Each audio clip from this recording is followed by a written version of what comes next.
សូមគោរពជំរាបសួរពុកម៉ែបងប្អូនលោកយាយលោកតាបងប្អូនប្រជាពលរដ្ឋកម្ពុជាទាំងអស់គ្នាថ្ងៃនេះថ្ងៃទី6ខែវិច្ឆិកាឆ្នាំ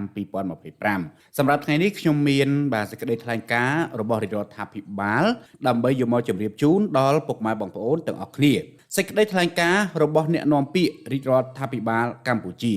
អ្នកនាំពាក្យរាជរដ្ឋាភិបាលកម្ពុជាមានកិត្តិយសសូមជម្រាបជូនសាធារណជនមេត្តាជ្រាបថាចាប់តាំងពីមានការចុះហត្ថលេខាលើសេចក្តីថ្លែងការណ៍រួមស្តីអំពីកិច្ចព្រមព្រៀងសន្តិភាពក្រុងកូឡាឡាំពួរនៅប្រទេសម៉ាឡេស៊ីកាលពីថ្ងៃទី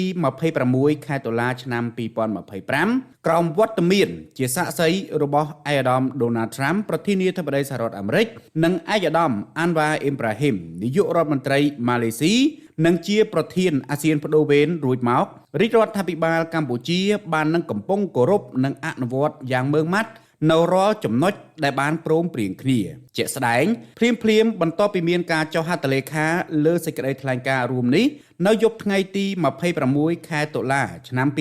2025ភាគីកម្ពុជានិងភាគីសៀមបាននឹងកំពុងអនុវត្តតាមកិច្ចព្រមព្រៀងនៅក្នុងការកែសម្រួលអាវុធនិងយុទ្ធឧបករណ៍បំផ្លិចបំផ្លាញធនធ្ងន់មួយផ្នែកចេញពីតំបន់ព្រំដែនជានិមិត្តរូបក្រោមការសង្កេតរបស់ក្រុមអ្នកអង្កេតការណ៍អាស៊ាន AOT បន្ទាប់មកភាគីទាំងពីរក៏បានឯកភាពគ្នាដកអាវុធនិងយុទ្ធឧបករណ៍បំផ្លិចបំផ្លាញធនធ្ងន់នោះនៅក្នុងដំណាក់កាលជាក់លាក់ដោយរាប់ចាប់តាំងពីថ្ងៃទី1ខែវិច្ឆិកាឆ្នាំ2025ជាមួយគ្នានេះភាគីទាំងពីរបាននឹងកំពុងធ្វើការលើបញ្ហាផ្សេងៗទៀតដូចជាកិច្ចសហការក្នុងការប្រយុទ្ធប្រឆាំងនឹងការទប់ស្កាត់ឧក្រិដ្ឋកម្មឆ្លងដែនរួមទាំងការឆបោកតាមប្រព័ន្ធបច្ចេកវិទ្យាការជួញដូរមនុស្ស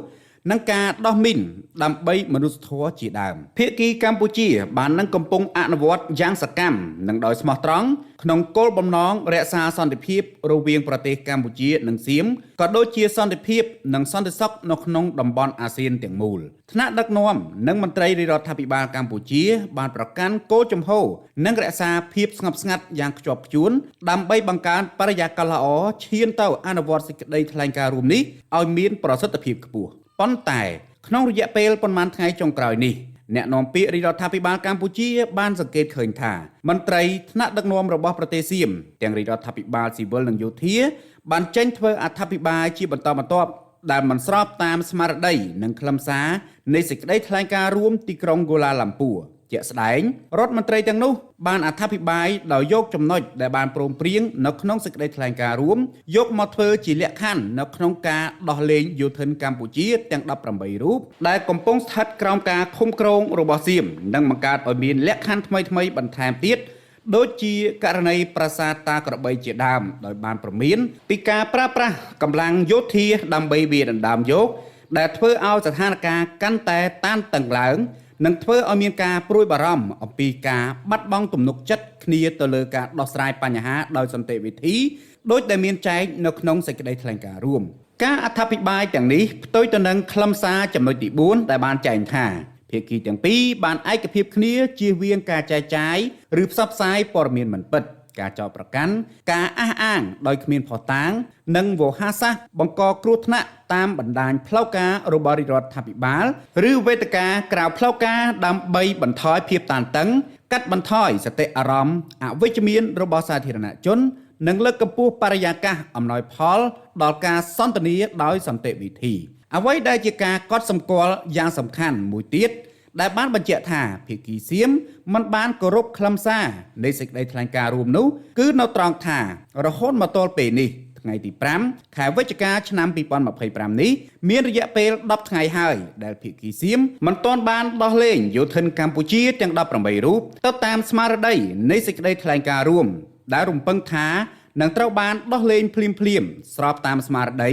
នៃការអនុវត្តកាតព្វកិច្ចនៃច្បាប់មនុស្សធម៌អន្តរជាតិសូមបញ្ជាក់ថានៅក្នុងសេចក្តីថ្លែងការណ៍រួមទីក្រុងកូឡាឡាំពួរចំណុចទី5បានចែងថាដើម្បីបង្ហាញអំពីបំណងប្រាថ្នារបស់ប្រទេសសៀមក្នុងការលើកកម្ពស់ទំនុកចិត្តនិងការជឿទុកចិត្តគ្នាទៅវិញទៅមកប្រទេសសៀមនឹងដោះលែងយោធិនកម្ពុជាទាំងនោះដោយគ្មានបង្អែបង្អន់ឡើយអ្នកនាំពាក្យរាជរដ្ឋាភិបាលកម្ពុជាសូមអំពាវនាវដោយទទូចឲ្យភាគីសៀមគោរពនិងអនុវត្តឲ្យបានម៉ឺងម៉ាត់បំផុត នៅរាល់ខ្លឹមសារដែលបានចែងនៅក្នុងសេចក្តីថ្លែងការណ៍រួមទីក្រុងកូឡាឡាំពួរដោយមិនត្រូវធ្វើការអត្ថាធិប្បាយណាមួយដែលនាំឲ្យមានភាពតានតឹងនិងបាត់បង់ទំនុកចិត្តរវាងគ្នាដែលមិនអំណោយផលទៅដល់កិច្ចសន្ទនាដោយសន្តិវិធីកម្ពុជាសូមអំពាវនាវដល់ភាគីសៀមបញ្ឈប់នៅការដាក់លក្ខខណ្ឌផ្សេងៗដែលមិនសមស្របតាមស្មារតីនៃសេចក្តីថ្លែងការណ៍រួមទីក្រុងកូឡាឡាំពួរនិងការឯកភាពគ្នានៅក្នុងកិច្ចប្រជុំនានាក្នុងពេលកន្លងមកដូច្នេះវាមានសារៈសំខាន់ខ្លាំងណាស់ដែលភាគីទាំងពីរត្រូវអនុវត្តឲ្យបានម៉ឺងម៉ាត់នៅសេចក្តីថ្លែងការណ៍រួមនេះដោយសុចរិតភាពនិងភាពស្មោះត្រង់ដើម្បីផលប្រយោជន៍នៃប្រទេសទាំងពីរទៅវិញទៅមកបាទនេះគឺជាសេចក្តីប្រកាសព័ត៌មានឬក៏ជាសេចក្តីថ្លែងការណ៍របស់អ្នកនាំពាក្យរដ្ឋាភិបាលកម្ពុជាយើងដឹងហើយថាមកដល់ពេលនេះគឺមានរយៈពេល10ថ្ងៃហើយពុកម៉ែបងប្អូនទាំងអស់គ្នាបើយើងគិតពីរយៈពេលថ្ងៃដែលបានចុះហត្ថលេខានៅលើសេចក្តីថ្លែងការណ៍រួមឬក៏កិច្ចព្រមព្រៀងសន្តិភាពរវាងកម្ពុជាសៀមក្រុងកូឡាឡាំពួរប្រទេសម៉ាឡេស៊ីហ្នឹងបើយើងគិតមកដល់ថ្ងៃទី6ថ្ងៃនេះថ្ងៃទី6គឺមានរយៈពេល11ថ្ងៃហើយពុកម៉ែបងប្អូនទាំងគ្នាដោយខ្ញុំបានជម្រាបជូនកន្លងមកអញ្ចឹងបើទោះបីជាកិច្ចព្រមព្រៀងសន្តិភាពត្រូវបានចុះហត្ថលេខាមានការព្រមព្រៀងគ្នាចំណុចជាច្រើននៅក្នុងនោះក៏ដោយក៏ប៉ុន្តែពីរចំណុចដែលសៀមបានបំពេញនិងមិនគោរពទៅតាមខ្លឹមសារនៃចំណុចទាំងពីរហ្នឹងអញ្ចឹងចំណុចទី4ហ្នឹងគឺបានលើកឡើងអំពីការលុបបំបាត់និងទប់ស្កាត់រាល់ព័ត៌មានមិនពិតដែលចេញផ្សាយឬក៏អត្ថាធិប្បាយតាមសេចក្តីថ្លែងការណ៍នានារបស់រដ្ឋាភិបាលក៏ប៉ុន្តែយើងឃើញថាជាក់ស្ដែងកន្លងមកនេះមន្ត្រីរដ្ឋាភិបាលរួមទាំងក្រសួងការពារជាតិនិងអ្នកនាំពាក្យរបស់យោធាអីផ្សេងៗហ្នឹងគឺបានលើកឡើងនៅព័ត៌មានមិនពិតដែលមិនគោរពទៅតាមខ្លឹមសារនៃកិច្ចព្រមព្រៀងចំណុចទី4នោះទេហើយមួយចំណុចទៀតគឺខ្លឹមសារនៃចំណុចទី5នៅក្នុងសេចក្តីថ្លែងការណ៍រួមហ្នឹងដែលបានលើកឡើងថាភាគីសៀមត្រូវផ្ដល់ទំនុកចិត្តនិងស្មារតីនៃការទុកចិត្តគ្នាទៅវិញទៅមកអញ្ចឹងនៅពេលដែលចុះហត្ថលេខាហើយគឺសៀមត្រូវតែប្រគល់យុទ្ធធិនមកឲ្យកម្ពុជាវិញដោយគ្មានការរារែកឬបង្អែបង្អន់នោះទេនឹងគឺជាខ្លឹមសារនៃចំណុចទី5ពុកម៉ែបងប្អូនទាំងអស់គ្នាក៏ប៉ុន្តែមកដល់ពេលនេះគឺរយៈពេល11ថ្ងៃហើយថ្ងៃទី6នេះណាភាគីសៀមនៅតែមិនទាន់ប្រគល់កងទ័ពកម្ពុជាទាំង18រូបមកឲ្យកម្ពុជាវិញនោះទេអញ្ចឹងយើងឃើញថាពីចំណុចហ្នឹងគឺសៀមបំពេញនៅសេចក្តីថ្លែងការណ៍រួមឬក៏កិច្ចព្រមព្រៀងសន្តិភាពពុកម៉ែបងប្អូនទាំងអស់គ្នាយើងឃើញថារយៈកាលចុងក្រោយនេះទាំងអ្នកនាំពាក្យខាងយោធាទាំងអ្នកនាំពាក្យរដ្ឋាភិបាលរដ្ឋមន្ត្រីការពារជាតិអីផ្សេងៗហ្នឹងគឺថាចេញមកបំផុសបំផុលបញ្ហាផ្សេងៗជាច្រើនដែលមិនគោរពទៅនឹងស្មារតីនៃកិច្ចព្រមព្រៀងថាធ្វើយ៉ាងណាប្រទេសទាំងពីរហ្នឹងទប់ស្កាត់ព័ត៌មានคล้ายៗឬការអត្ថាធិប្បាយណាមួយដែលធ្វើឲ្យស្ថានភាពព្រំដែនវាកាន់តែមានភាពតានតឹងឡើងវិញហ្នឹងគឺជាការព្រមព្រៀងគ្នានៅក្នុងសេចក្តីថ្លែងការណ៍រួមហើយចំណុចទី5សំខាន់មែនទែនគឺថាភាគីសៀមត្រូវតែបង្ហាញស្មារតីដែលផ្ដល់ទំនុកចិត្តរវាងគ្នានឹងគ្នាទៅវិញទៅមកអញ្ចឹងណានៅក្នុងសេចក្តីថ្លែងការណ៍រួមហ្នឹងគឺបានសរសេរអញ្ចឹងហើយបានបញ្ជាក់ថាសៀមត្រូវតែប្រគល់យុទ្ធធិនកម្ពុជាមកឲ្យកម្ពុជាវិញដោយគ្មានការរារែកឬបង្អែបង្អន់អីនោះទេប៉ុន្តែជាក់ស្ដែងអត់ពុកម៉ែបងប្អូនទាំងគ្នាហើយយើងក៏អត់ដឹងធ្វើមិនដែរយើងមានតែអំពាវនាវដើម្បីឲ្យសៀមគោរពទៅតាមស្មារតីនៃកិច្ចព្រមព្រៀងហើយក៏អំពាវនាវទៅដល់សហគមន៍អន្តរជាតិយើងដឹងហើយថាកិច្ចព្រមព្រៀងសន្តិភាពឬសេចក្តីថ្លែងការណ៍រួមនេះគឺមានការចុះហត្ថលេខាពីនាយករដ្ឋមន្ត្រីម៉ាឡេស៊ីលោកអានវ៉ាអ៊ីប្រាហ៊ីមហើយនិងលោកប្រធានាធិបតីសហរដ្ឋអាមេរិកផងដែរក៏ប៉ុន្តែសៀមហាក់ដូចជាអត់សូវជាយកចិត្តទុកដាក់ជាមួយនឹងសេចក្តីថ្លែងការណ៍រួមឬក៏កិច្ចព្រមព្រៀងសន្តិភាពហ្នឹងទេពុកម៉ែបងប្អូនទាំងគ្នាយើងឃើញជាក់ស្ដែងណានៅពេលដែលចុះហត្ថលេខាហើយហ្នឹងគឺថាសៀមចេញរឿងថ្មីមករហូតលក្ខខណ្ឌមួយចំនួនបើទោះបីជាយើងស្ដាប់ទៅជាលក្ខខណ្ឌដែលសៀមដាក់ឲ្យក៏ប៉ុន្តែលក្ខខណ្ឌនោះក៏មាននៅក្នុងកិច្ចព្រមព្រៀងដែរដូចជាការដកសភាវុធការរាវមីនការកម្ចាត់ស្អីអនឡាញអីផ្សេងៗហ្នឹងណាវាមាននៅក្នុងលក្ខខណ្ឌហ្នឹងក៏ប៉ុន្តែប្រទេសទាំងពីរហ្នឹងគឺត្រូវធ្វើរួមគ្នាឧទាហរណ៍ថាពាក់ព័ន្ធទៅនឹងការដកសភាវុធធនធ្ងន់ចេញពីតំបន់ព្រំដែនអញ្ចឹងកម្ពុជាគឺដកខាងកម្ពុជាសៀមគឺដកខាងសៀមគឺថាស្មើភាពគ្នាធ្វើអ្វីគឺធ្វើទាំងអស់គ្នាការរាវមីនក៏ដូចគ្នាកន្លែងណាដែល ជាទឹកដីកម្ពុជាអ្នកអនុវត្តខាងណាជា